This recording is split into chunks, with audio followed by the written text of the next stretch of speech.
এই যে শাখা বাদাম একটু বড় হয়েছে নাকি?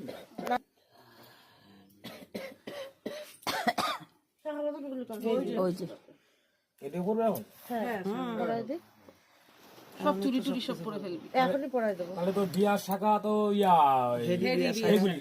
এগুলি তো মানে খুলে রাখা। শাখার একটা মোড় আছে তো, হ্যাঁ শাখার মোড় আছে। স্বরূপ আর ছোট্ট আর